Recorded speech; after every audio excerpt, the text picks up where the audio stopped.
আসসালামু আলাইকুম দর্শক, আমি আছি অসময় টিভি থেকে মোহাম্মদ পারভেজ ভাই। জানা গেছে যে বর্তমান দেশের অবস্থা খুবই খারাপ। ইরান আর ইসরায়েলের মধ্যে খুবই গোলাগুলি চলতেছে, তার মাঝে সব দেশের ফ্লাইট বন্ধ।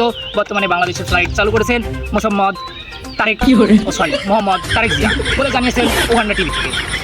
তো দর্শক, জানা গেছে যে ইরান থেকে ইসরায়েলের উদ্দেশ্যে একটি মিসাইল মারা হয়েছিল, কিন্তু বাংলাদেশে যে মিসাইলটা দিয়েছিল, তো বাংলাদেশের ফ্লাইট চলাকালীন একটি প্লেনের মুখোমুখি ধর্ষণ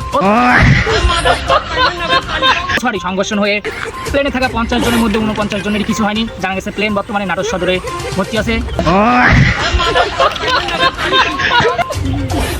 তো দর্শক, আপনারা ভাবতে পারেন যে 50 জনের মধ্যে 49 জনই ভালোভাবে বাড়িতে ফিরলেন, ওই একটা পাপি কে যে ভালোভাবে ফিরতে পারলেন না? ওই একটা পাপি হচ্ছে আমার বন্ধু রাব্বানি।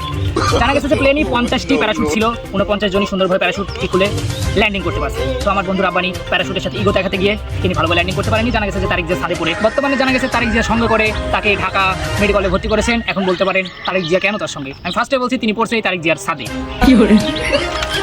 তো হসপিটালে যাওয়ার পরে ওখানকার ডক্টর মিস খুশি তাকে প্রতিবন্ধী বলে আখ্যায়িত করেন।